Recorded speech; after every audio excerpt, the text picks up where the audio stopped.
This video will explain some special cases that occur when solving a three-variable linear system of equations.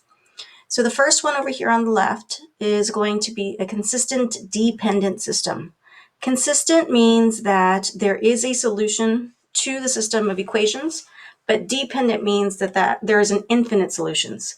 So graphically, that could mean that two planes are intersecting on top of each other while the third plane is also intersecting, so they coincide at this line. So there is an infinite number of points on this line, so there's an infinite number of solutions to the system. So what does that look like when we're using our Desmos Matrix Calculator to solve the system? So let's go ahead and put the system of equations in the matrix calculator, and let's see what that looks like. So on this right-hand side, we're going to go to New Matrix, and then we're going to make it a 3 by 4. So we need 3 rows. We'll click the plus sign here, and we need 4 columns. Okay, so we have our coefficients from the variables on the left-hand side, those first 3 columns, and then we have our constants on the right-hand side. So in this first one, in that first line over here, we're going to have -4. Let's see, -4. And then we have -2. And then we have 6 and 0. And the second row, we have a +4, a +2, a -6, and a 0. And in the last row, the coefficients are 1. Remember, if it's not there, there is a 1. So we just have an x here, so that could be 1x. And then we just have a y here, so that could be -1y. Don't forget the sign in the front. And then z is a +1. And then it's also equal to 0. Okay, so that is matrix A.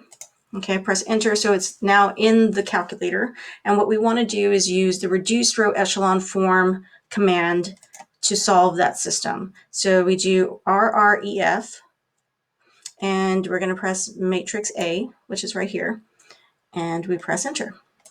So you can see this looks a little bit different from a solution where there is exactly 1 point as an intersection. So normally I would see 1s in that diagonal. So there should be a 1 here if there was exactly 1 coordinate that was a solution.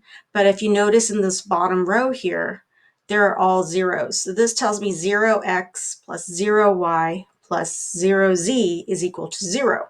And that is actually a true statement. 0 equals 0. So if you get a true statement like this, where there's all zeros, that tells you there are infinite solutions. Okay, so just keep that in mind. If you use the Desmos Matrix Calculator and your last row is all zeros, so you get 0 equals 0, that is infinite solutions. Okay, so let's try the other case over here on the left-hand side. This is an inconsistent system. Inconsistent means there is no solution to the system. So graphically over here, you can see that the 3 planes don't all intersect each other at a single point or line. So that means that there's no point anywhere in this 3-dimensional plane that they intersect.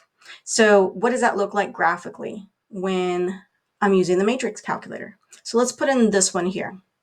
I'm just going to clear all, and let's do new matrix, and once again make it 3 by 4. So 3 rows and 4 columns.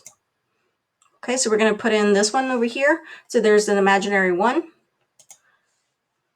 and then we have a -3 in that first row, and then we have a 5 and a 4. Please make sure when you are putting these numbers in that they are in standard form. So you have your x's first, your y's in the middle, and then your z's next. And then at the very end is the constants on the right.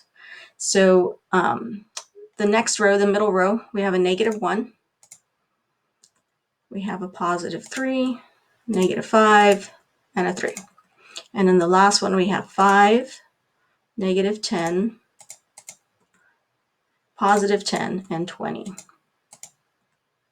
Okay, so there is our new matrix A, and we want to do rref again, so we're going to press the rref command, and matrix A, and press enter.